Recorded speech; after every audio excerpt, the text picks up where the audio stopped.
Hello everyone, welcome back to the channel, and welcome back to part 2 of our Warhammer 40k Universes Beyond set review for Cube. Last week we looked at white, blue and black cards, and this week we're going to be finishing off the set with red, green, multicolour and colourless. If you haven't seen part 1, the link will be down in the description below. With all that being said, James, take it away. So next up we have our first red card, Bloodthirster. It is 5 and a red for a 6/6 flying trample demon. And it has, whenever Bloodthirster deals combat damage to a player, untap it. After this combat phase, there is an additional combat phase. Bloodthirster can't attack a player it has already attacked this turn. So, 6 mana, 6/6 flying trample is a very threatening body. This ability, though, obviously designed for multiplayer. As I see it, this does very, very little in a two-player game. The problem is it only untaps itself. It doesn't untap other creatures you control. So what is going to happen here is that you're going to attack your opponent with this and all your other creatures that have good attacks. And then you're going to untap it. But this can't attack again, because it can't attack a player it's already attacked this turn. And all your creatures that attacked first time round are going to be tapped. I guess the time you might get value from it is if your opponent traded off some creatures in the first combat, and then now your other creatures have good attacks. Or if you have vigilance creatures, they could attack again. But I think for me, a lot of the time, this is going to play out like a flying Colossal Dreadmaw. And Colossal Dreadmaw was great in lots of limited formats. I think Cube might be a step too far. No, that's definitely fair. If I'm honest, I didn't actually spot this only untaps itself. I assumed it had the most of the untap extra combat effects generally untap your whole board. Yes. Like I think like Morag does it and all that kind of stuff. But yeah, the fact that this doesn't, that this is actually stone cold unplayable, unfortunately, which is an unbelievable shame. I love me a Bloodthirster. That's kind of why I added it to the list. It's a cool card. Even I know enough Warhammer to like Bloodthirsters, but yeah, not sure it's making the cut, sadly. Yeah, not one for Cube. Cool. All right, next up, we have one that I'm actually quite excited by. We have Knight Rampager. It is 4 and a red for a 6/5 artifact creature Knight. It has Trample and Frenzied Rampage, which is at the beginning of combat on your turn, choose an opponent at random. Knight Rampager attacks that player this combat if able. So in 1-on-1, that basically means this creature attacks each combat if able. It'll attack your one opponent. It has the other ability, which I think is quite nice. When it dies, it deals 4 damage to target opponent chosen at random, which again will be in 1-on-1 your one opponent. So what I was saying earlier about liking my reanimation targets, liking my sneak attack targets, liking my Goblin Welder, Tinker targets being artifacts means that they just go in so many decks. Like this actually seems quite solid in a sneak attack deck. Like this is obviously not as good as Grizzleband, but that most cards aren't. Unfortunately, most cards that come in and do a thing aren't as good as Grizzleband. I think this is quite a solid 5 mana spell that enough decks in my cube will want that I'm interested in testing it. I think the sneak attack deck will want this. I think the reanimate deck would be fine with this. Not like top 4 or 5 choices, but it will definitely play it. And the artifact deck, like this with a Goblin Welder. Again, we've said that card so many times. Goblin Welder will have been on screen at some point in this video because of how many times. But like in those kind of strategies, like I think this card's really good. And even without them, it's a 6/5 for 5 mana with Trample that is probably going to do. If it's getting through, this could be doing 6 damage to your opponent. Then they remove it and it deals 4 damage. Like it's like the floor on this card I think is very low, and the upside I think is quite solid. Yeah, that is half of their life total that has disappeared. Yeah, no, I agree. Especially if you can get this back, or you can just cast it early. If you have fast mana, imagine if you have a Mishra's Workshop. That sounds real nice with this card. Yeah, just ramp it out, and you have a 6/5 trample that is annoying when they remove it. Yeah, for sure. Okay, next up we have Noise Marine. which appears to be a Space Marine with a guitar, which is Do you know what Noise Marines are? no. All right, Educate me. This is like low key my favorite card of the set. Okay, sweet. Basically, Noise Marines. So I read the book.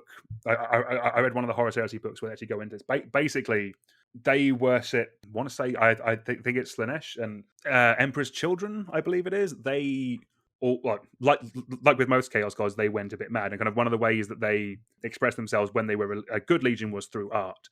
So when they got twisted by Chaos, this got twisted into like art but bad. So they're Metal Marines, basically. Kind of, or like they're using music to kill people. Like they also like a lot of their artists paint with like blood and all that horror and all the horrible bodily bits. But this kind of feeds into that. But yeah, so literally, this is a guitar. Like the model exists. I'm going to put it on screen. It's the most Mad Max thing you've ever seen. It's a dude with a guitar with like flaming hair and flames coming out of the guitar. It's awesome. Like I am so on board with this. But yeah. Basically, the guitar is the weapon.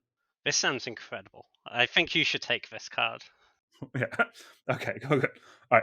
So it is Noise Marine is 4 and a red for a 3/2 Astartes warrior. It has Cascade, which as a reminder is when you cast a spell, exile from the top of your library until you exile a non-land card that costs less. You may cast it without paying its mana cost. Put the exiled cards on the bottom of your library in a random order.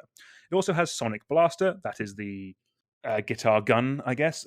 So when Noise Marine enters the battlefield, it deals damage equal to the number of spells you've cast this turn to any target.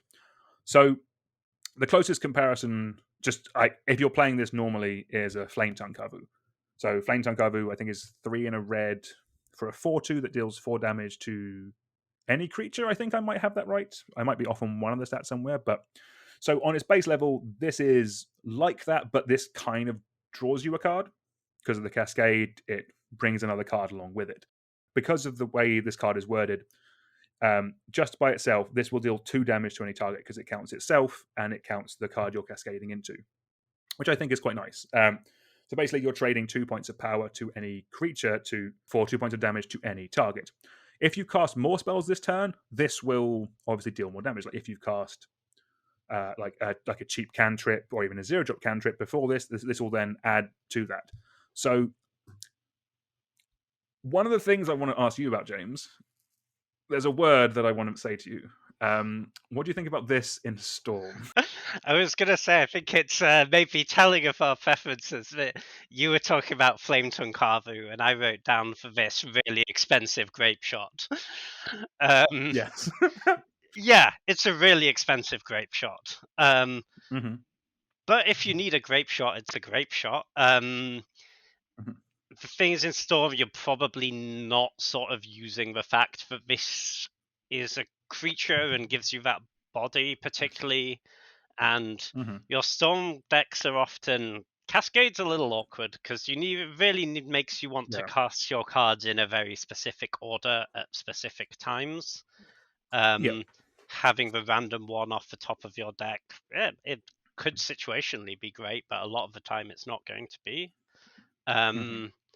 So I think if you have Storm as an archetype, I'm not really seeing a reason to put this in over a Storm card. Apart from the fact it's cool. Except for the fact that it's a really cool heavy metal Space Marine dude. And that is a valid reason. Yeah, and then the Flame Tongue Kavu mode, it's fine, right? But it's kind of hard in your fair deck to want to cast a 5-drop spell, which to be great, it really, this is mostly going to be doing 2 because you're not that often going to be casting cards before you cast this. But when it does kill something, it's going to be good, right? Because it's kind of a 3-for-1 because you got a 3/2 body, you got the card you cascaded into, and you killed something, hopefully. And it's any target, so it can go face. It can go to Planeswalkers. It doesn't have the Flame Tongue Kavu problem where if you play it on an empty board, it kills itself. Yeah, I think it's solid in that spot. It's kind of unfortunate for a creature that you don't get the extra value for like flickering it or returning it to play in some way other than casting it, because Cascade is only on casting. If you flickered it with a spell, you would get 1, yes. For the spell that you flickered. Yeah, that is unfortunate. I'm still might test this because I think this card. I like this card, but I know it's like people need to talk me down off of a ledge. Okay? Sure. I That's suppose the point we're at. maybe you can play this as like a 5-drop in your mono red deck, right? You hit a lightning bolt, you 3 to the face, and then you deal 2 more to the face with this, and you have a 3/2 left over. You're selling it back to me, James. I love it. Great. I mean, I'm not sure I want this more than I want like Goldspan Dragon, but Yeah, I was just looking. The other unfortunate thing is even for like a peasant cube, charging Monstrous Store is 5. yes, that is a perfectly valid point. Say if it's your cube, you can put in whatever you want. Cool. All right. Yeah. Do you want to read out our first green card? So the first green card we have is Biophagus. It is 1 green for a 1/3. It has Genomic Enhancement, which is tap, add 1 mana of any color to your mana pool. If this mana is spent to cast a creature spell, that creature enters the battlefield with a +1/+1 counter on it. So baseline, we have 1/3 mana dork, taps to add a mana of any color. We've seen that card a bunch. We have, the Paradise Druid. We have Sylvan Caryatid. They all come with some sort of upside. There's even one from Dominaria, which can animate your lands. So the question then becomes, well, when do we want this one more than we want the other ones? And I think that is not in Mono Green Ramp, because in Mono Green Ramp, generally, you're not trying to beat people down that much with like 4 or 5 mana creatures. You're trying to get up into the like Craterhoof, Behemoth, Avenger of Zendikar range. And frankly, I don't really care if my Avenger of Zendikar comes with a +1/+1 counter on it. That's not going to be the difference between me winning or losing a game very often. The time this is really good though is if you're casting this on turn 2 and then you're casting a questing beast, well then the counter actually matters. Or you're casting some big hasty dragon. Maybe you're in a sort of red-green monsters style of deck.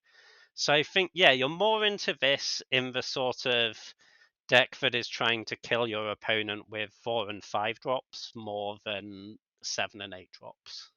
Yeah, no, I completely agree. I think the thing that Paradise Druid and Sylvan Caryatid have over this is that they have like hexproof. They have that protection built in, which is one of the reasons why you can play them at 2, just because bolting the bird is less likely to happen. Like you've got at least with Paradise Druid, you've got the ramp off of it once. Yeah, I completely agree with what you're saying about you want this if you're playing creatures. I'm actually quite tempted by this, if I'm honest with you, because I'm recently trying to make my sections be a bit different. Like recently in my cube, I found that Golgari and Dimir and Simic have all kind of blended into one mid-rangey pile, if I'm honest. And what I like about this card, or one of the ways I'm thinking taking Golgari is aggressive. So the fact that this also goes in that shell, kind of like you play this on turn 2, then you're going to have more aggressive creatures that you're going to be wanting to ramp out. I think that goes because this comes down on 2, and then on turn 3 it pumps up your next spell. Yeah, as you said with the recipes that you're going to be attacking with. I think the way I'm going to be looking at mine is adding more threats that want to be attacking. If you're attacking on turn 4. Yeah, and often an issue that sort of multicolor aggressive decks have in Cube is that you really don't want to play a bunch of tap lands, so your mana can be kind of awkward. So this is just more fixing, and that's a nice place to be for those decks. All right, let's move on to our next card. We have Old One Eye. It is 5 and a green for a 6/6 legendary creature, Tyrannid. The first time we're seeing those so far. It has Trample, and other creatures you control have Trample. It has when Old One Eye enters the battlefield, create a 5/5 green Tyrannid creature token, and also has Fast Healing. At the beginning of pre-combat main phase, you may discard 2 cards. If you do, return Old One Eye from your graveyard to your hand. This is 11 Trample power for 6 mana over 2 bodies. That seems pretty good, if I'm honest with you. At the moment, in 6s, I'm currently running Tovolar's Huntmaster, which is 4 mana for a 6/6 that makes 2 2/2 wolves, and it has daybound, nightbound to do something different with the wolves. This seems better than that. Yes, I 100% agree. I think this card is a house. It's if you're playing anything that resembles a fair game of Magic and you can get to 6, I think this card's very, very strong. Because they remove it and it's just going to come back, because you know what? This is better than the 2 cards in my hand 90% of the time. And you still have a 5/5 if they remove it as well. You still have a 5/5. You're going to get another 5/5. It's it's I think this is great in everything except for maybe some mono green decks. All they're really about is I'm gonna kill you in one shot with a Kratos, and then maybe you can do a little better than this card. But even honestly, at that spot, this card seems really good because you just have to get to 6 mana. It really doesn't ask much more of you. Even something like Avenger of Zendikar, you need to make land drops after you play that card. And yeah, I certainly think this is better than the Huntmaster. Yeah, this seems very, very strong to me. Worth saying, well, the Huntmaster has actually been good. Yes. The Huntmaster has been a very solid card. I've been very impressed by it.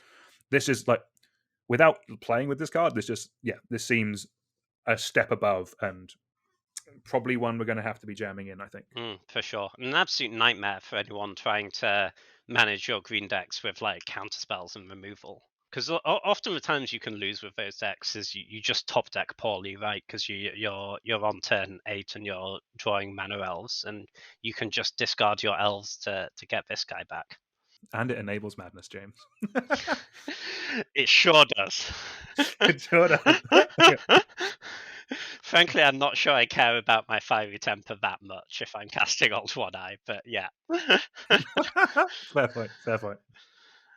Okay, so next up we have Tervigion. It is X green and 1 for a 0/0 Tyrannid. It has Ravenous, which is when this creature enters the battlefield with X +1/+1 counters on it. If X is 5 or more, draw a card when it enters.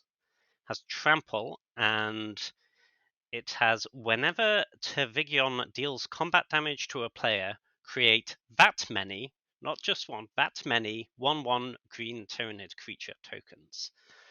So the sort of fair way you use this is you get up to 6 mana, you make a 4/4. If it tramples over something or you get a hit in with it, then you're going to get some 1/1s. If you hit 4, you get 4 1/1s. That's pretty strong. I think the real explosive potential with this is pump spells, actually. Ooh. Okay. Because of that trample, and pump spells you can go pretty big with a pump spell. Especially, for example, imagine this with the Delve pump spell, Become Immense, or even better, Scale Up. Oh, okay. Scale Up works very well with +1/+1 counters, because it keeps +1/+1 counters and it becomes a base 6/4. This seems very, very strong. So I think this actually has a home in some decks that aren't trying to get up to the Ravenous X's 5 draw a card. And maybe just trying to cast this for X's 1 and then pump some pump spells on it if you have those in your cube. That's really interesting, because I'll be honest with you, I was quite up for this card beforehand, and then we've just read Old One Eye. Sure. And then I was like, okay, this is a green card that is not that I'm going to be wanting to cast for 5 or 6 mana. But the pump spell thing is really interesting, because yeah, I mean, I think the trying to go big with it is fine, but it is. I mean, sure, if you go big enough, you get a card out of your deal.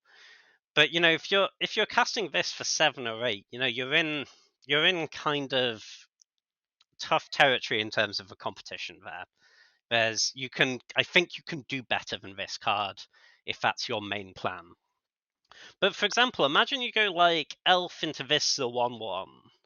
Then the next turn you scale up. You're getting in for that's 7 and getting 7 1/1s. That's kind of a lot. I think the tricky part though is with pump spells in cube. Yes. It's very much not every cube has that green archetype. There are some interesting cubes. Like I think I might have spoken to you about it before, but a content creator called Ryan Sachs made a Combat Matters cube where the only way to get card advantage is from combat. That's super interesting. So the based on the base TLDR is there's no Mole Drifter. There's like Ophidian. So like when you deal combat damage, draw a card. There's those kind of effects. I actually quite like that idea for a cube, like getting your card advantage in a certain way, and kind of from what you're describing, this seems really good in that. Like because that one doesn't run removal spells; it runs pump spells. So you kind of have to. That's how you remove creatures. Yeah, that makes total sense. Yeah, I think I'm not putting this in most of my like. If I'm just have a green ramp deck, I think you can do better. Yeah. But yeah, if you're doing pump spell stuff, I think it's kind of interesting. No, very cool.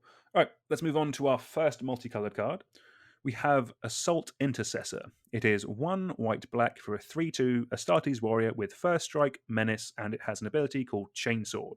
Whenever a creature an opponent controls dies, that player loses 2 life. This just seems like a really good, really annoying creature. Like first strike and menace is like that's really going to be annoying for your opponent to like. You are trading with a good creature at that point. Yeah. And whenever a creature opponent control dies, enables itself because it's a very good thing. It's a very good creature for killing things. What kind of deck do you think this goes into, or what are your thoughts on this? So I think this is a nice combination of abilities in that I think you need to be pretty aggressive, and how many white-black decks there are that want to just beat down with creatures is, that's not every cube. But if that is the space that white-black is in, this works quite nicely, I think, because removal spells and menace creatures already go very well together. Someone leaves back two creatures to try and block your menace creature. They force a double block, and maybe you can blow them out with a removal spell. Or if the stats don't line up where that works, you can remove one of the creatures and then your guy gets a hit in. And that works really nicely with the second ability here, because that's already pushing you to play removal spells because you get in that extra 2 damage. So yeah, I think it's a nice card. For some cubes, I think this is kind of small ball, right? It's kind of pushing you to be aggressive, but how often is white black that super aggressive deck? It's often a little more grindy. Do you think this card just struggles from being quite fair? Like it's very good, but it's very fair. Yes, yeah, I would agree with that. What about this in like a POC style strategy, which is in kind of white black, where you're using effects to kind of like get your opponent to be continually sacrificed? Like both players are sacking creatures, hopefully because you built the deck, you come out ahead, and this is like the last thing you sack. So it's kind of speeding up your Pox win by draining them out, while also being a first strike menace that is going to be chipping through by itself. Like, do you think that's good enough, or would that work in that strategy, or is that just a bit? It is not a token maker. It's not a Pox card itself. Therefore, it doesn't really go in the deck. I think it definitely could go in the deck, and those decks do really care about chip damage, and this is both going to get through and will deal that extra damage. But it is never going to be the top priority, right? I feel like you're never going to be, oh, my Pox deck didn't get there because I didn't get Assault Intercessor. That's not the crucial piece, but I think it is a piece you could definitely put in that deck and feel pretty good about it. Yeah, so next up we have Atalan Jackal, which is 1 a red and a green for a human Tyrannid Scout with Trample and Haste. It's a 2/2. It has Skilled Outrider. Whenever Atalan Jackal deals combat damage to a player, you may search your library for a basic land card, put that card onto the battlefield tapped, and then shuffle.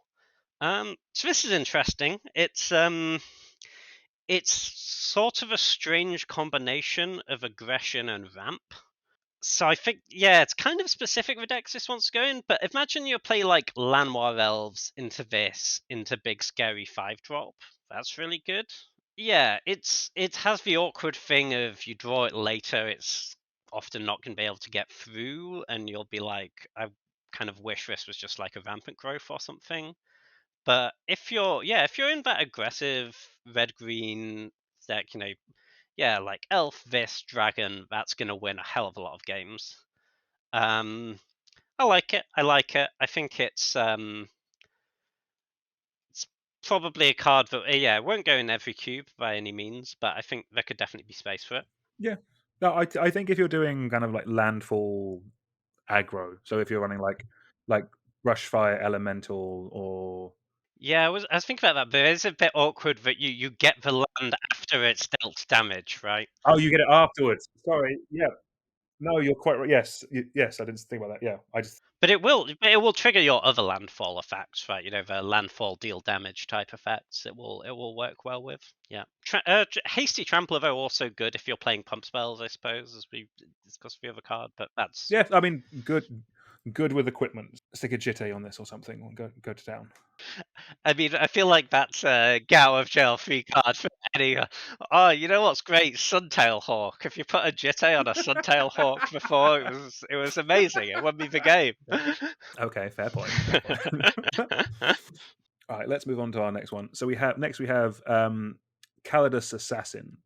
It is 4 blue black for a 3/3 human shapeshifter assassin with flash.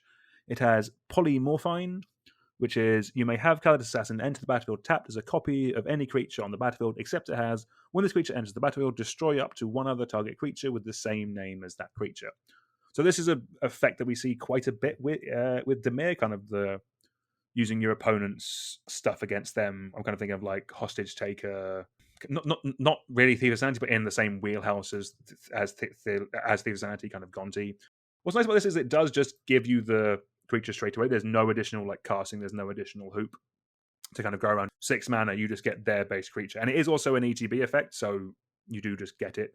No, I think this card's solid. Like it's pricey, and the biggest issue, if I'm honest with you, is that of all the guild colors, Dimir just has so many good things. What's your thoughts on this before I kind of? Yeah, I think this card's pretty strong actually. It's the card it sort of immediately reminded me of is Fractured Identity. Oh, okay. And I mean, I think it's worse than that card, but there's lots of room to be worse than Fractured Identity and still be really good. Yes. Because if you compare this to something like a Mind Control, which sees plenty of play in Cube, it has a bunch of upsides actually, because if you claim a creature, a lot of the really strong creatures in Cube have ETB effects, and unlike if you gain control of that creature, this enters the battlefield as a copy of it, so you will get that creature's ETB effect. Ooh, okay. And it's not really very vulnerable to removal in the same way that Mind Control is vulnerable to a disenchant. If you kill this, their creature is still gone. Plus, really, really strong if you can flicker this in some way. Obviously, it's a 6 mana card where we're talking, I think, about the finisher for a control deck here. But Flash is really, really good in that sense. It lets you pass with mana up, you can counter their spells if you need to, and then this is just a huge swing whenever you get to cast it. No, I completely agree. I think as well the fact that kind of generally speaking in Cube there aren't really any bad creatures. So by the time you're casting this, your opponent is going to have cast their 5 or 6 drop or cheated something else dumb out, and you just get it. No, I'll be honest. When I first saw this card, I wasn't blown away by it. But the any comparison to Fractured Identity is ooh. Yeah. It's I think it has a lot of potential. I think the one knock against it for me is blue and black are the animation colors, and this is a blue-black 6-drop, which isn't very good to reanimate early. The effect scales with the game a lot. If you have your great reanimate draw and you reanimate this on turn 2, you're going to be pretty disappointed. You maybe get to kill a Llanowar Elves, and that's as good as you're going to get. But I think later on in the game, this is going to be very, very powerful. And next up, we have Chaos Defiler, which is 3 red black for a 5/4 artifact creature demon construct with trample. It has the ability Battle Cannon. When Chaos Defiler enters the battlefield or dies, for each opponent, choose a non-land permanent that player controls. Destroy one of them at random. It's quite a lot of words for saying when it ETBs or dies, you destroy a non-land permanent. That's really good. That's a lot of value. On the fair, this is still pretty strong. This is still a real, 5/4 trample's a very real body, and you get that game piece, that value when it enters. And if they kill it, that's going to be really bad for them. Then going beyond that, imagine if you have a recurring nightmare going, or our favorite feature cards of the video, Goblin Welder. Getting the value on the way in and the way out is really good. Plus, kind of a niche thing, but so I read this: choose a non-land permanent that player controls. This gets around hexproof, right? It doesn't say target anywhere. I think you're right. Is choose on resolution, I believe. What's the really annoying merfolk you beat me in with draft recently? True name. Does it get around that? Yeah, I think because it's choose on resolution. I'm sure people will tell us in the comments if we're wrong. Well, we are recording this also, I think, 3 or 4 weeks. Like, the set's just been spoiled. The rules FAQ doesn't come out for quite a while at this point because they've got to get in a whole nother spoiler season for the Unfinity set. But I think you're right. That's really interesting. If this gets, like, I thought this card was just very good. If I'm honest, this was a slam dunk test for me already. But getting around hexproof is, that's, if that's true, then that's really nice. Yeah, it's also nice in that you choose what you're destroying on resolution. It's not like you put the ability on the stack and target something. So that gives you a little. It makes it harder for people to respond. Like they can't. It's not like you target something, they sack it and get some value. You choose when the ability resolves, so they have no opportunity to respond after you've picked your permanent. That's awesome. Okay, yeah, this card is very strong. So I also like if I was going to go Grixis with my artifacts, I like the fact that this is already in one of the colors and it's kind of showing you splash in, if that makes sense. Yeah. All right, next up we have Commissar Severine Rain. It is 1 white-black for a 2/2 legendary creature human soldier. It has Leading from the Front, which is whenever Commissar Severine Rain attacks, each opponent loses X life or X is the number of other attacking creatures. It has Summary Execution, which is pay 2 generic and sacrifice another creature you control. You gain 2 life and you draw a card. So this is, I think, both solid in the kind of quite obvious token strategy or in just Ores of Aristocrats. I think it's going to be perfectly fine in those. Aristocrats does make enough creatures, and it wants to be attacking. If I'm honest, I think you're probably only going to be getting one attack with this because it is just a 2/2. So the top drain ability is more kind of like a one-shot thing, unless you're already quite far ahead. Unless you have good removal when you're going to take stuff out, you can take a blocker out. Generally speaking, this is only going to get one swing in. So in that respect, am I comparing this to Overrun? I'm not sure. The built-in sacrifice outlet, like the built-in sack ability, is very nice. Generally, you want them to be for free, but when it's on a card with another ability that is effectively your win con in that deck, that part is quite nice because you can just use it to kind of refill your hand, trigger your Blood Artist once or twice, that kind of thing. You gain some more life. You can pull yourself back into a game. Play this with a Lingering Souls. I think you're in quite a good place. James, what's your take on this one?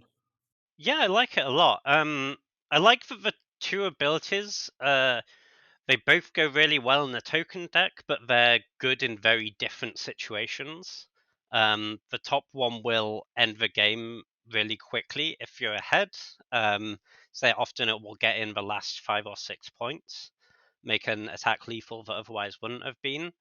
And that's a powerful effect in itself. But if it was the only ability, it has the problem of, well, it doesn't do much when you're not ahead on board.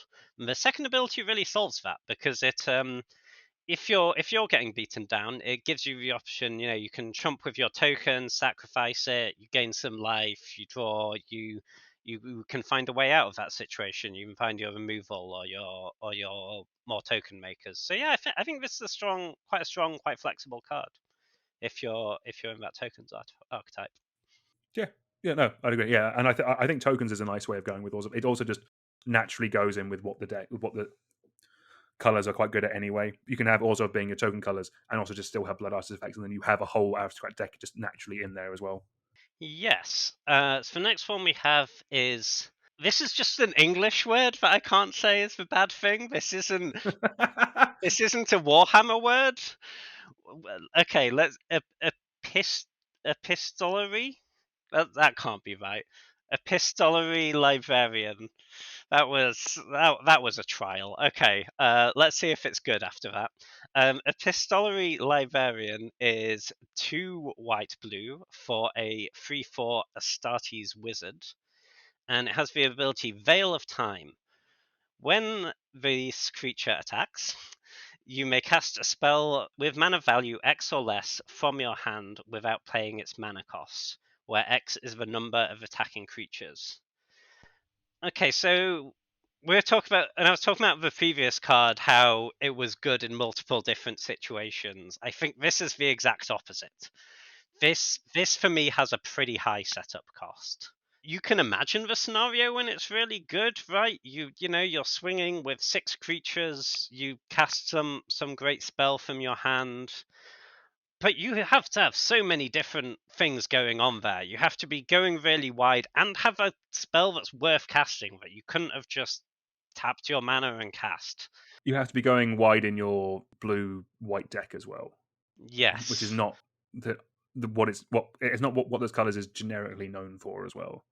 Yeah, exactly. And if you're not in a position to attack, this does nothing. It can attack on its own and cast a lightning bolt, I guess. But so the one thing I thought was interesting, which is why I added, is again, as you mentioned, the rules FAQ aren't out yet, but I think this gets around timing restrictions.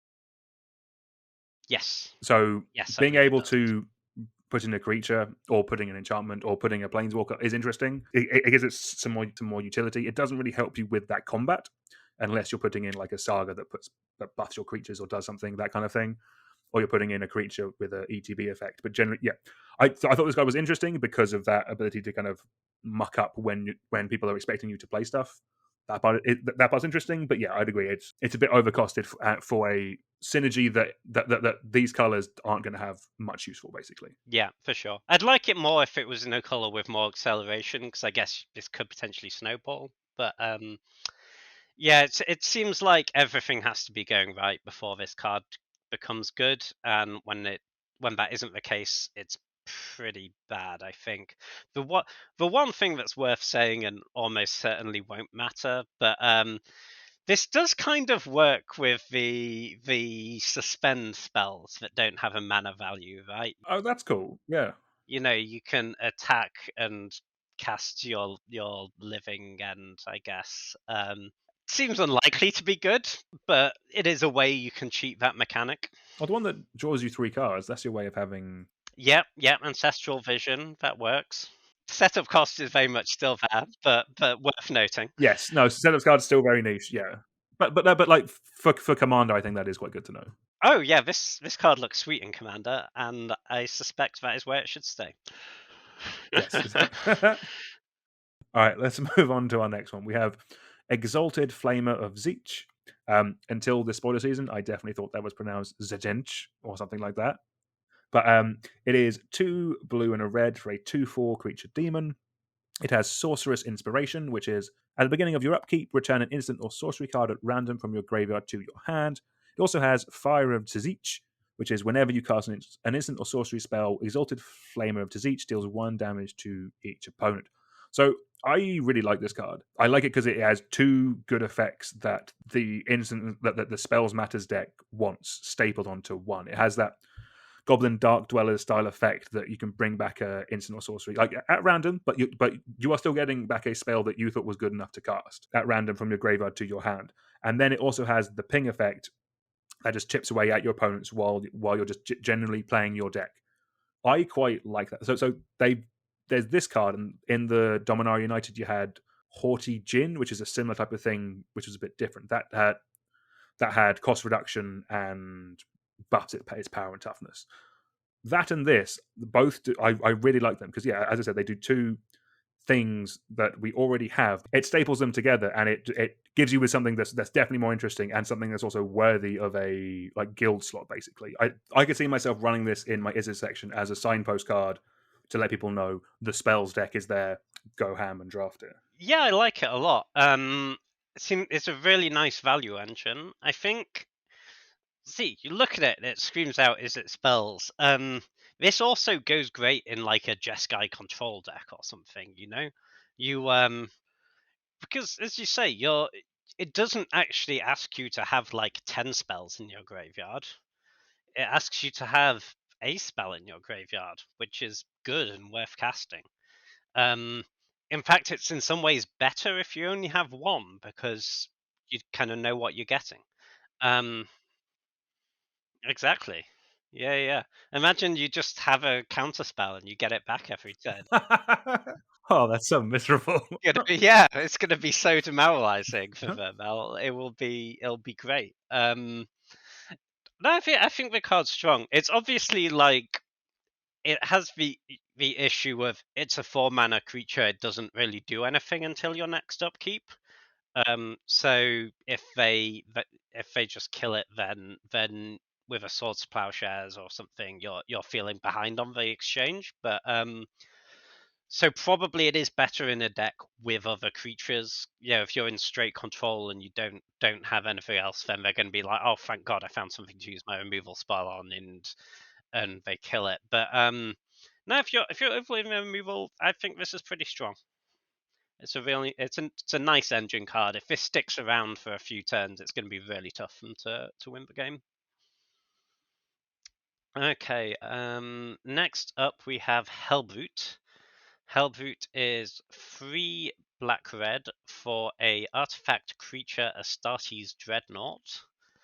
Even I know enough about Warhammer to know what Dreadnoughts are. It is a 5/4 with haste, and it has the ability Sarcophagus. You may cast Hellbrute from your graveyard by exiling another creature card from your graveyard in addition to paying its other costs. This is strong. This is recursive 5/4 haste. That haste is makes this very threatening. If this is just sitting in your graveyard, your opponent's going to get real worried about it. And it doesn't have the often with this sort of recursion effect, you see like the next time this creature dies, it gets exiled. Notably, not on this card. Yeah, so as long as you have plenty of other creatures in your yard to keep fueling this is a really sticky threat. You do need the creature density in your deck. Don't put this in your Grixis control deck, I would suggest. But no, if you have a lot of creatures and you're vaguely aggressive, this is, I think, a really nice top end. I think the biggest issue with this one, if I'm honest with you, is that it's being printed in the same set as the Chaos Defiler. Sure. Do you see a world where you run one and not the other, or I think, yeah, I'd say on average, Chaos Defiler better card, but I think this wants to go in a more aggressive deck. I'm more seeing this as the top end in your like red-black aggressive deck. This is like taking the slot for me of like big hasty dragon thing. And you have and then that recursion's really nice. You can flood out very easily in those decks, and this is a solution to that. I mean, it obviously has that problem, like the big 5-drop creature to beat down with is a very contested slot, right? Every set has like, here are my like 5 mythic rare creatures at that cost, and they're all great. And yeah, you can't put all of them in.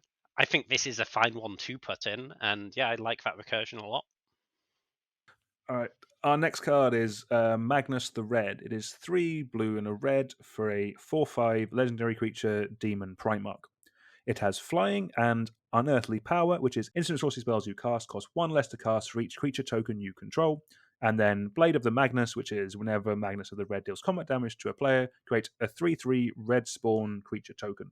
I think this is a decent card. At its base level, this without in a void, this is a 5-mana 4/5 flyer that when it deals combat damage to a player makes a 3/3.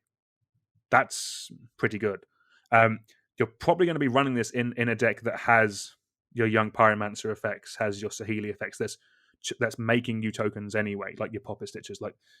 So at its base level, this is a solid creature that can bring you back into a game and make you a board state. But if you've just been playing your deck and things haven't gone really badly, you're probably going to have a couple of tokens anyway.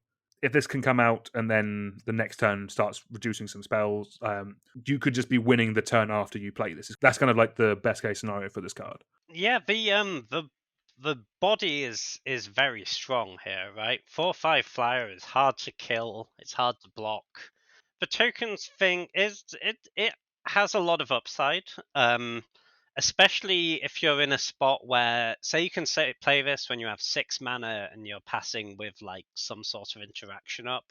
That's pretty strong. I find often the trap these blue-red spells archetypes in general end up in is that everyone else also wants the good blue and red spells, right? It's those spells aren't. It's not like you can say, "Oh, I'm just always gonna have like 15 great instants and sorceries in my deck," because you know who else wants them? The blue-white control guy wants them. The mono-red aggro guy wants your lightning bolts.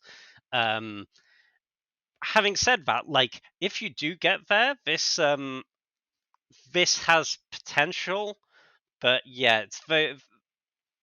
I think there's a fair bit of setup cost for that top ability to be great. I think for me, I'm more focusing on this as a really big flyer for 5 mana, and if you get to start hitting them with it, it does snowball because you start getting those tokens, those 3/3 spawns, and that then fuels the first ability.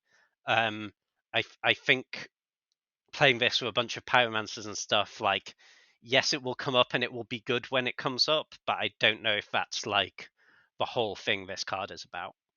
What you kind of said there is kind of spot on with some of the issues I've had in my own cube, is that no one really drafts Izzet, which is weird because there are a lot of Izzet adjacent mages in our regular pod. Yeah, as you said, most of the good spells get hoovered up. So one of the ways I'm thinking of moving that is making it to be big spells. So similar to like the arena cube, where you kind of have big splashy spells and you're trying to copy them. I think this and that could be quite interesting because some of those big spells make you tokens anyway. Does Magnum Opus make you I tokens? like that a lot. Yes, Magnum Opus is a great fun, and it makes you a 4/4 token. You can also discard it to get some treasure, which helps ramp you to this potentially, and then you can recur your big spells. Yeah, I like it a lot in that context. When you're using that that first ability rather than, oh, like my 3 mana spell costs 1. It feels like I can now cast this 8 mana spell. That's a lot more upside, yeah. Next up, we have Pink Horror. It is 3 blue red for a 4/4 creature demon horror. It has an ability which it has coruscating flames. I think they're making up these words.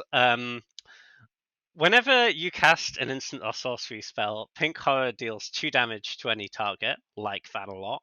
It also has Split, which is a word I'm much more comfortable with. When Pink Horror dies, create 2/2 blue and red demon horror creature tokens named Blue Horror. With whenever you cast an instant or sorcery spell, this creature deals 1 to any target. This is strong, I think. That 2 damage going to any target, that not often you see these just go to players. Yeah, I mean, obviously it has the issue of this costs 5, you then need to cast more spells after it. So ideally you want to play it and have some mana left over, so you get the value right away. Like maybe turn 6, you go this plus like cantrip and shock something. But it's kind of gets around that problem really nicely with a second ability, because if they Doomblade it, you basically still have the same ability, right? But it's, if anything, better because it's split up. Obviously, there are ways they can get around that. They can exile it, whatever. But I think this card's strong. Yeah, can go in blue-red spells. Can go in any blue-red based control deck. Very splashable. Like it.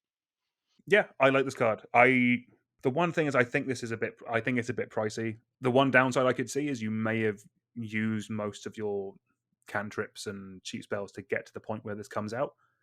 But if you have any way of kind of like ramping this out early and still have stuff to play, that is one of the things with cantrips, is that if you still have some in your deck, one will find more of them. Yeah, for sure. And you can maybe you have some bigger card draw spell to like restock, keep going. Yeah, exactly. Yeah. Going to like playing this and then casting your dig through time to delve away the ones you've already played seems like a quite good way of refilling your hand. So Oh, it's really nice with Delve. Yeah. let's move on. So next we have Primaris Chaplain. It is 2 white and a black for a 3/3 creature, a Statist Cleric. It has Battle Cry, which is whenever this creature attacks, for each other attacking creature, gets +1/+1 until end of turn. And then it has Rosarius. Whenever Primarch Chaplain attacks, it gains indestructible until end of turn. So this is kind of similar to the Assault Intercessor that we looked at earlier, but I think this actually goes better in that deck. So this is just a good creature that attacks itself. It gains indestructible, which means it's always going to be surviving through combat, which means it's going to keep going again and again. And just combining this with any kind of black-white token deck, just pumping it up, I think is going to be really strong, if I'm honest with you. It just seems decently costed beta, and the Lord effect on your tokens, like by itself, it's fine. It's not fantastic, but in the decks that are going to be wanting to run this card anyway, it's going to do a lot of work, I think. Yeah, I agree. I like a lot. The suppose in Knocked it does only play one way in terms of it only does things on attacks. It plays that way very well. It will buff your team. I think there's the argument of, if you're in black-white tokens and you're attacking with your 4-drop, would you like to be attacking with this, or would you like to be attacking with Hero of Blade Hold or something similar? But you could certainly have more than one of that sort of effect in your cube, and I think there's nothing to knock this card really, and it's an uncommon. So in Peasant Cube, this seems real strong. Yeah, the fact it's an uncommon, I think, is pretty nice.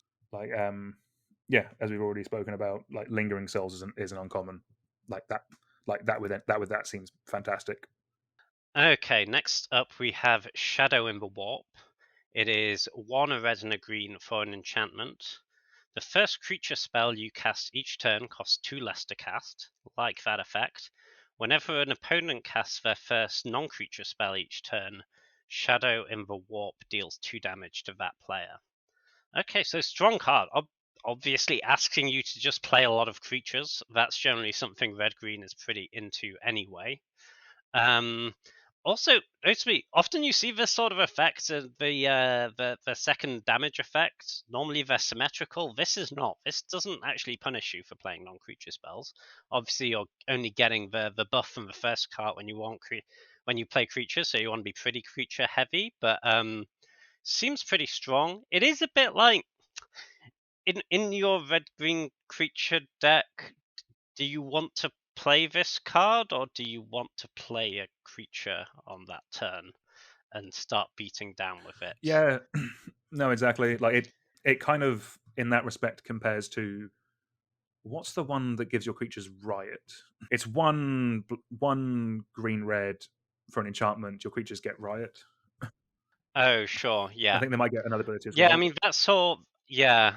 I mean, I think a lot of the play that sort was giving your creatures haste, right? Which this doesn't do. But I mean, 2 off your first creature return is really good, right? Like, it is a bit. You probably, if you're spending turn 3 to do this, that might get a little slow. But say you went elf into this, and then on like the next turn you can cast like a 5-drop. That's pretty good. Yeah, that's the thing. Like, this is good against like spells deck, and also people just play instants and sorceries in cube. Like, so it's going to be.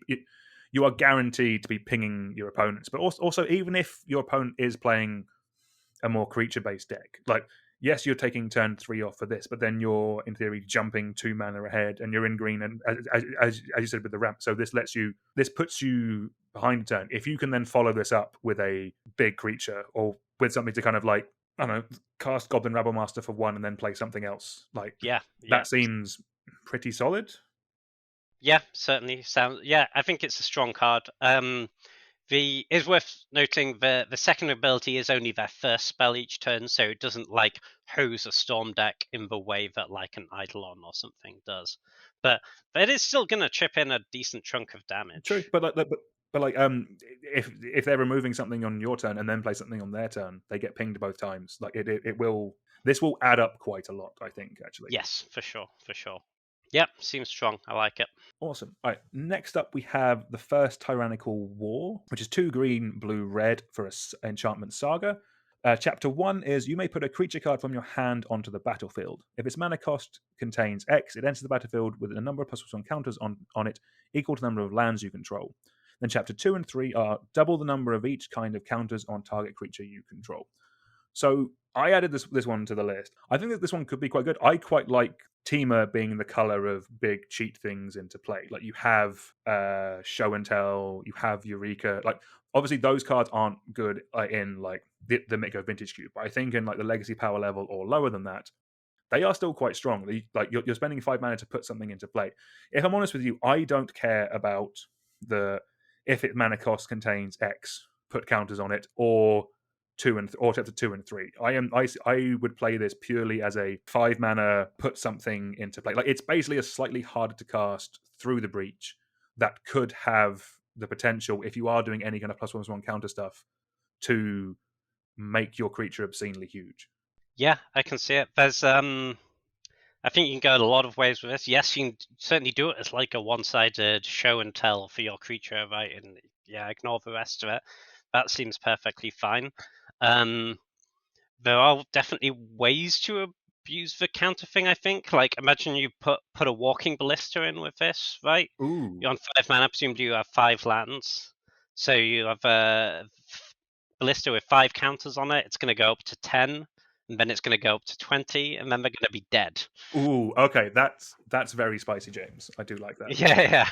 Not saying it's necessarily the best way to use this card, but Ballista, Hangback Walker, these are already playable cards, and I think that means it gives it a nice bit of flexibility in terms of it doesn't just go in that one deck, which is quite nice, and that gives you that little pocket of synergy of like I got this late and now I'm like actively starting to look for that Walking Ballista. Obviously, it's a disruptible thing to do, but if you have a +1/+1 counter theme, obviously also works there. So, but yeah, I kind of agree with you. Like, putting Emrakul into play or something seems like probably the best thing to do with this.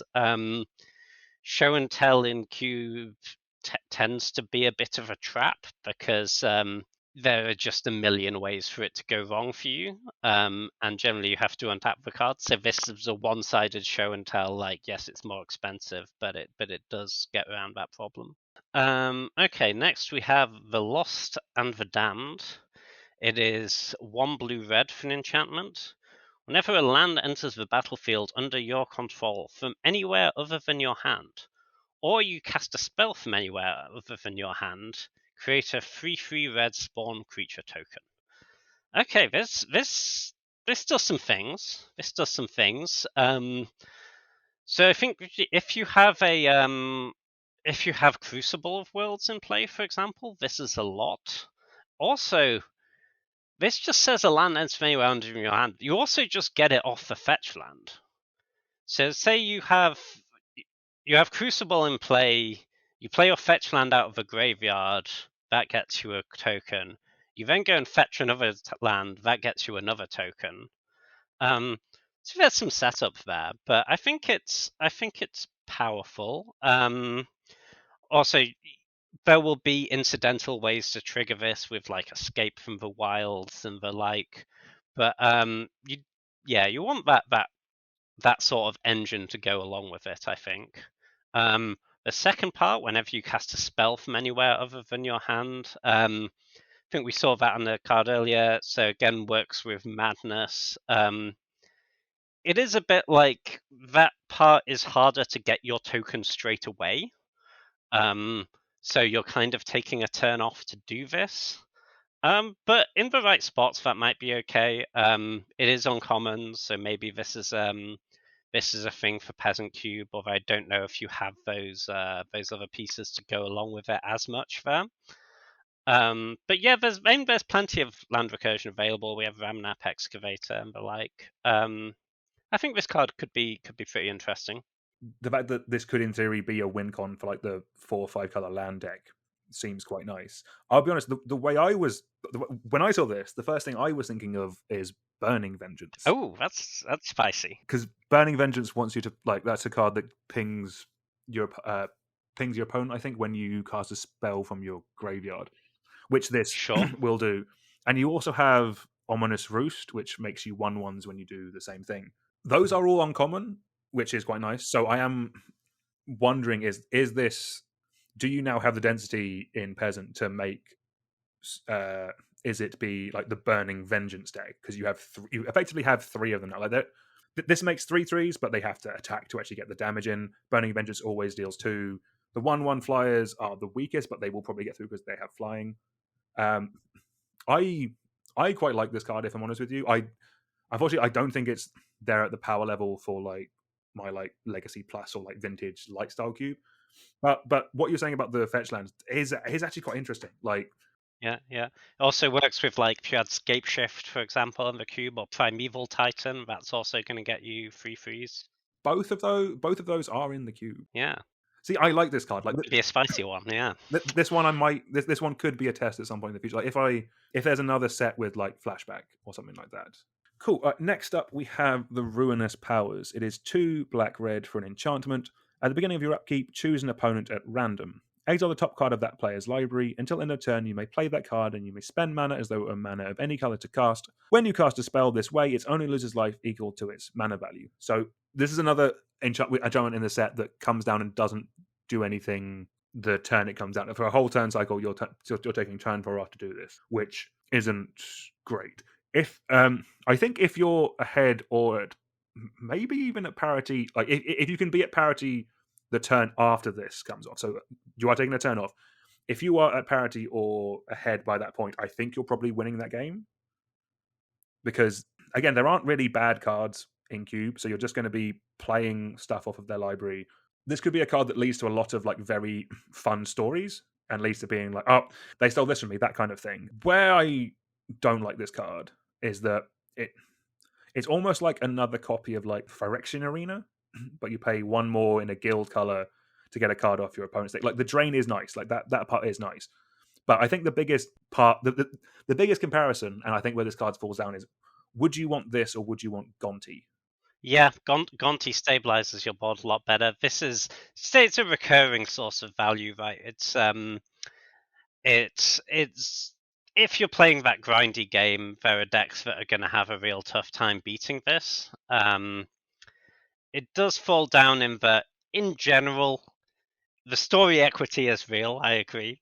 It's great fun killing your opponent with their cards, but in general, the cards in your deck are going to be better for your deck than the cards in your opponent's deck because you have built your deck to work together.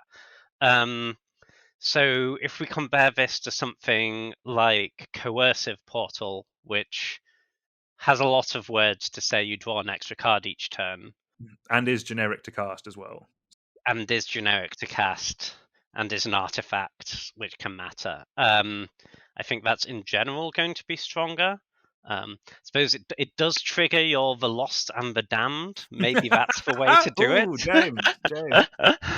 That could be pretty spicy. It is nice as well that this is, you may play that card this turn, not cast, so you can play your opponent's lands off this.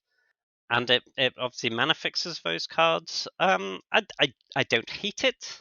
I think in a lot of spots you'll be able to do better. But yeah, I mean that life loss for them is real. It's that's going to add up very quickly. Yeah, maybe there's a good spot, but yeah, you do need to have ways to make sure you're not dying. Okay. Next up we have Tyrannid Harridan. It is 4 a blue and a green for a 4/4 flying Ward 2 Tyrannid. Ward 4, I apologize. Ward 4 is very close to hexproof, in all honesty. It has the ability Shrieking Gargoyles. Whenever this card or another Tyrannid you control deals combat damage to a player, create a 1/1 blue Tyrannid Gargoyle creature token with flying. This is decent value. It's nice that the tokens have flying. This feels pretty. This feels like hard to justify this over like Consecrated Sphinx or something to me. I think that Ward 4 is the best part about this card in a lot of ways, but just getting the 1 token each time, like I get that over time it can snowball because each of the tokens then generates another token each time it hits. Yeah, so you get 1, then you get 2, then you get 4, and But this is a 6-drop. Like, this is meant to be ending the game quicker than that, I think. Yeah, I think it's fine. I think it will win you some games, but I think in most spots you can do better. Next up is another Tyrannid that I think could actually see some solid play. It's Tyrannid Prime. It's 1, a green, and a blue for a 0/4 creature Tyrannid. It has Evolve, which is whenever a creature enters the battlefield under your control, if that creature has greater power or toughness than this creature, put a +1/+1 counter on this creature. But it also has Synapse Creature, which gives other creatures you control Evolve. So your whole board gets Evolve. I quite like this, if I'm honest with you. I really like the Miracle Grow style of decks, which is basically your creatures just get bigger throughout the game by you playing Magic, and giving everything Evolve will just do that because, like, I think in any Simic creature based deck, this is solid. This is just going to make your board get out of hand quite quickly. Yeah, I can certainly see that. I feel like to maximize it, you maybe want some tokens or something in there to because you can keep growing your 1/1 tokens really big, right? I feel like it has the issue, right, of it doesn't do that much on its own, and it does rely on you having those follow-up plays and having other creatures in play already. My reading of this ability, if I play this and I have a 1/1 in play, once this is on the battlefield, my 1/1 has evolved, but this isn't going to trigger that evolve when it enters, right?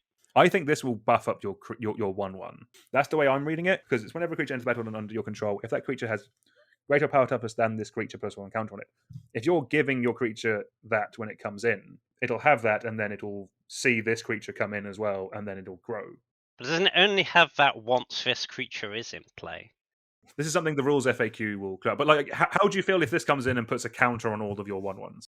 I like that a lot more. I like that a lot more because then I feel like this, you don't have to have this immediately on turn 2. You can play this later, and because it has 4 toughness, you're already buffing everything up to like a 3/3, and that's a lot of ETB value. You know, that gives you attacks that turn that you wouldn't otherwise have.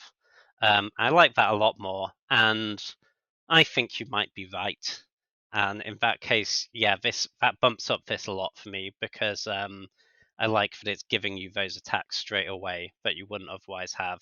You can draw it later, and all of a sudden, you know your random tokens you often have in a green deck, like your beasts from Garrux, for example, or your squirrels from a deranged tournament or whatever it might be, all get big, and I like that. And then it's going to keep snowballing as you play big creatures, and green decks are really good at playing big creatures. I think it's it's definitely one for the rules FAQ to clear up. Hopefully this video will be out before then, but let us know how we did.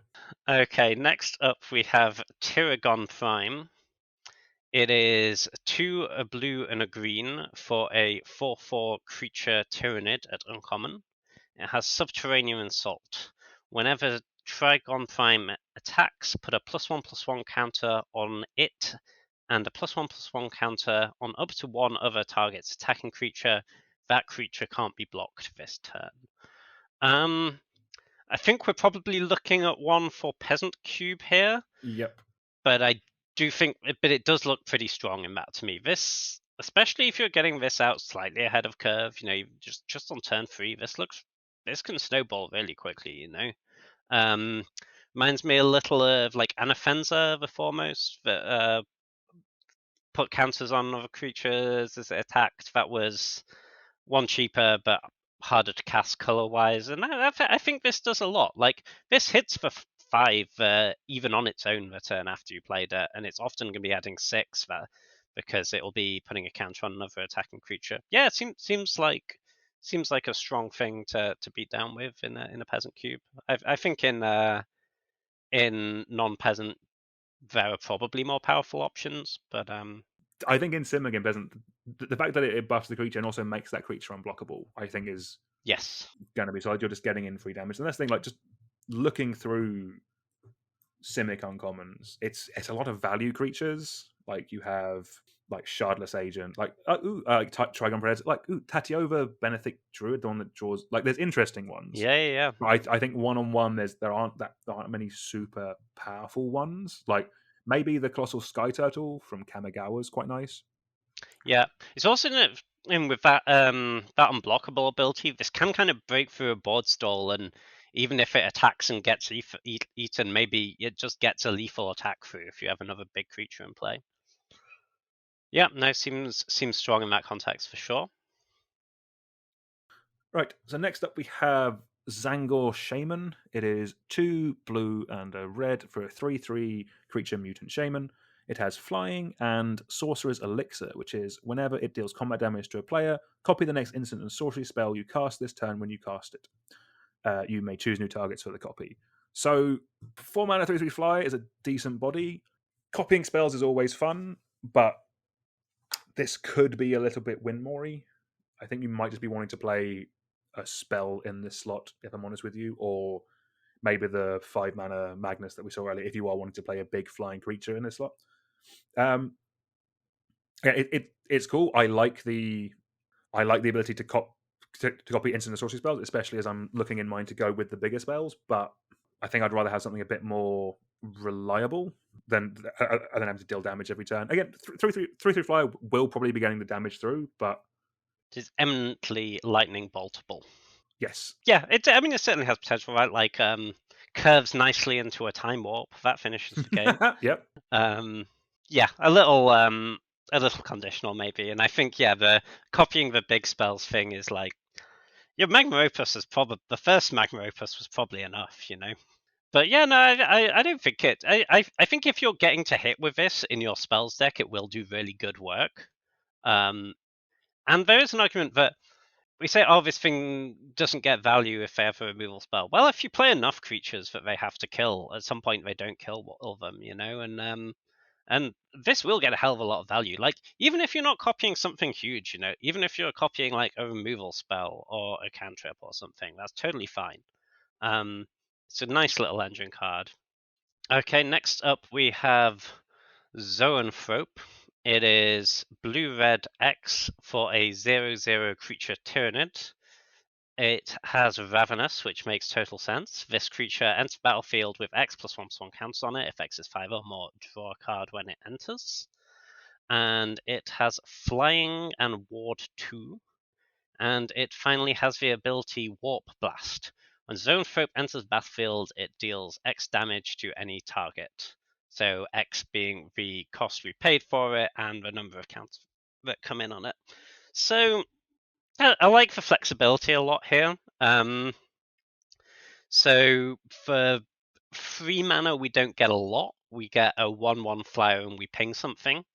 generally not good, but situationally good, right? If you want to kill an elf, it kills an elf. And it scales really nicely, like, 5 mana. It's sort of underwhelming on every point in the curve, but that flexibility gets it some points for sure. Kind of my question is, what sort of blue-red deck really wants this? Often your blue-red deck is going to want spells because it's often the color of spell synergies. So having your removal spell be a creature is like a little awkward in that context.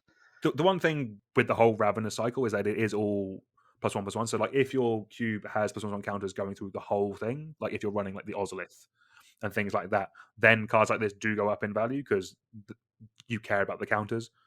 But yeah, I think this card is fine, but not fantastic, basically. So what you're saying there is that Channel Fireball is becoming Channel Zone Throat. Why not? Yeah. Great. Yeah. Loving it. We are moving on to colorless now. Our first colorless card is Knight Paladin. It is 5 mana for a artifact vehicle. It is 6/6. It has trample and rapid fire battle cannons, which is when it enters the battlefield, deal 4 damage to each opponent, and it has crew 1. So this is mainly on the list because crew 1 is normally quite good. This can take literally anything and turn it into a 6/6. The 4 damage to each opponent when it enters the battlefield is nice. I think this card is good. I'm not sure how fantastic it is. Like, there's probably a bigger conversation on how we think vehicles are getting there, because obviously you have vehicle decks popping up in like Pioneer at the moment. Is it Greasefang? Like that kind of. Yeah. I don't think that strategy is there for Cube yet, but this is another card to keep an eye out for. Anything with crew 1, I think, has to be at least considered, just because we've seen how good that is. Just being able to suit up any token or any mana dork or anything like that and just make it into something solid, I think is quite nice. I think the biggest problem with this is that in Cube we have all of Magic to look at, and in this set alone we have seen some very powerful 5 mana artifacts. Yeah, for sure. I guess the so if we consider that, say we always have a 1/1, right? How good do we think 5 mana 6/6 trample ETB deal 4 to each opponent is? That's a strong card, right? That's very aggressively costed, but it's not completely busted. It's yeah, I think this is fine. I could see playing this in. I don't think it quite works in the sort of slower play a big artifact strategies, because like you're probably not putting that much pressure on them. But maybe if you think you have to have that aggressive bent, that 4 damage really matters. But 6/6 trample for 5 is really big. Is this the top end in an aggressive or like a mid or an aggressive leaning mid-range deck? Is it good there, do you think? Because it can go, because it is 5 generic, so it can go in any of them. It can go in any of them. I feel like all of them have better options. Because if things, even with crew 1, yes, crew 1 is very cheap, but you will be in spots where this gets stranded because you don't have a creature in play, you know. I'm being vehicle has some other upsides as well. It survives sweepers, which is quite nice. Yeah, I think solid card, not incredible, would be my reading of it. I think for the artifact synergies, the vehicles deck, if that becomes a thing, there are kind of more impactful ones. You know, there's a Sky Sovereign, there's Parhelion, but we do see a good density of like big vehicles in this set that we'll come to at least one more, I think. So yeah, maybe that's becoming a deck. I don't think there's like an obvious existing cube archetype this really goes in. Right? No, makes sense. Sure. Next up we have Thunderhawk Gunship, which is 6 generic mana for an artifact vehicle, 6/6. It has flying and crew 2. And when Thunderhawk Gunship enters the battlefield, create 2/2/2 white Statist warrior creature tokens with vigilance. When it attacks, attacking creatures you control gain flying until end of turn. This is a powerful vehicle because it crews itself. It has those Seeker's Chariot vibes, but the 6/6 flyers are real threat. Even if they deal with those tokens, every creature you now draw is a huge threat as long as this is on the battlefield.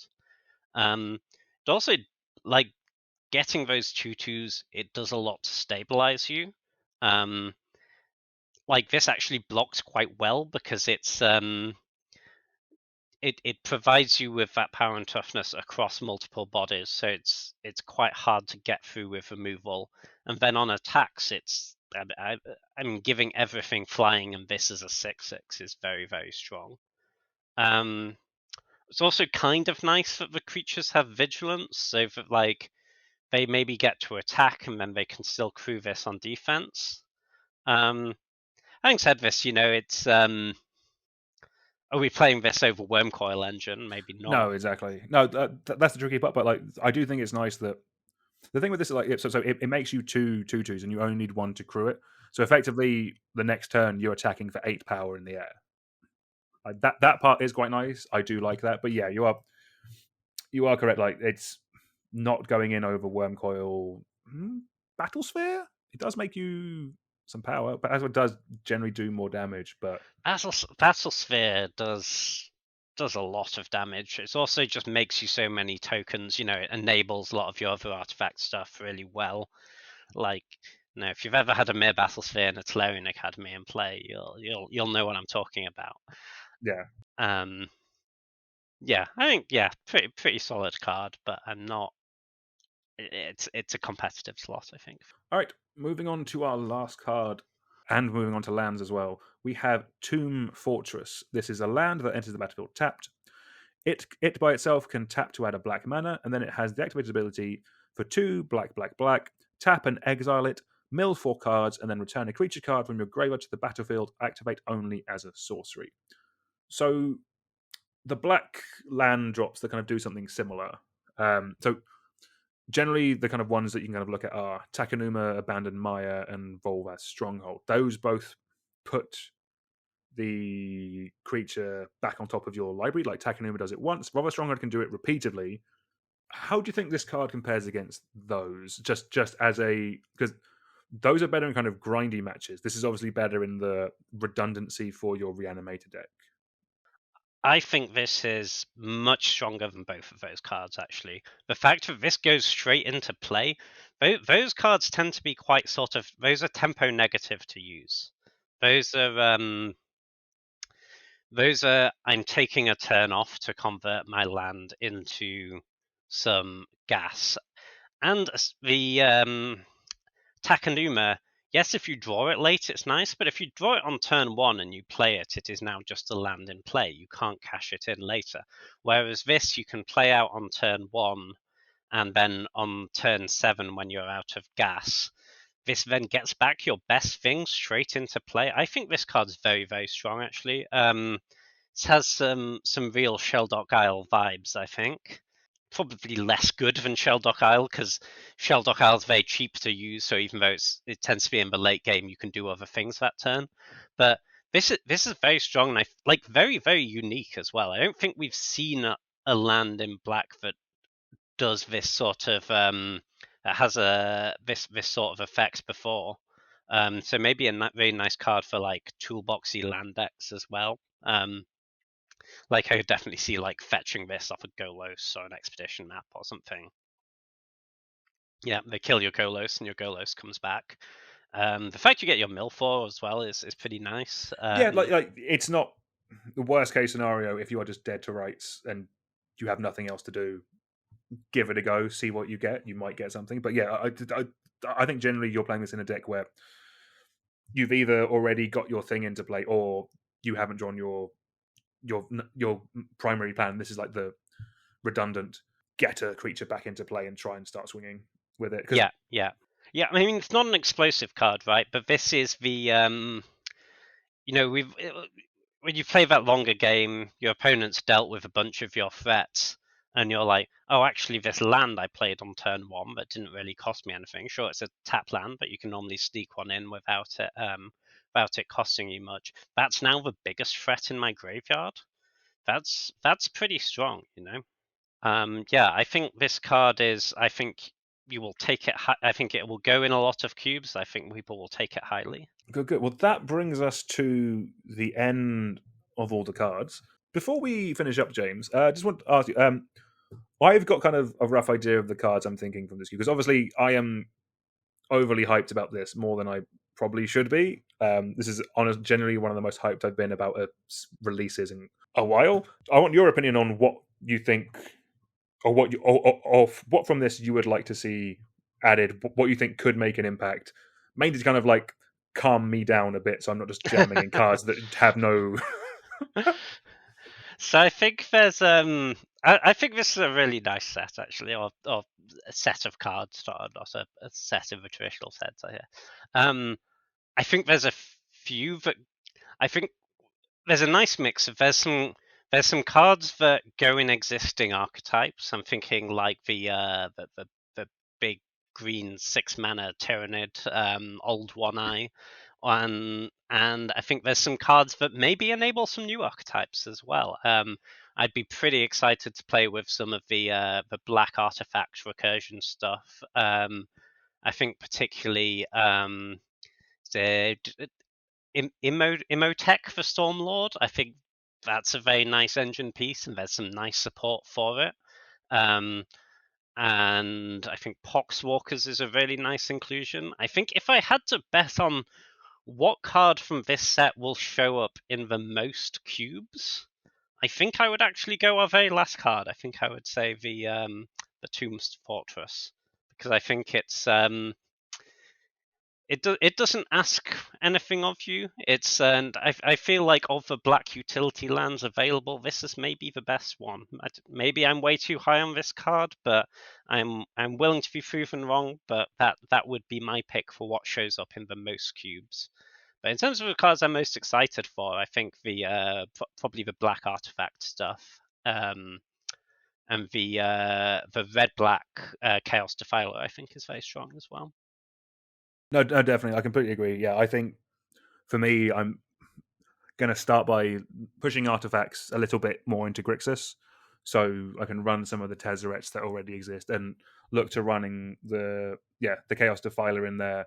I also think I'm probably going to look at running the Night Rampager as well, the 4 and a red 6/5 with trample when it comes into play, deals damage to a target. Oh yeah, or to a player. I think that one, I think that's a interesting upgrade. I'm currently running Ruin Grinder in that slot, which is a mana more for a 7/4 with Menace and with Mounted Cycling. But I think it being cheaper means just other decks can run it as well. I think that's quite nice. And then yeah, I think Old One Eye is going to be an absolute house in it. And yeah, in terms of the mono black artifact stuff, I think I need to think about that for a while. That's a fairly big change to Black and Cube, but I think it's one that I think people will like, if I'm honest with you. There's definitely a lot of room there to do some very cool stuff. Yeah. I think they're not the easiest things to get into a cube, so I think they will probably show up in less cubes. But I think it's the most unique new section of cards that we see in this set.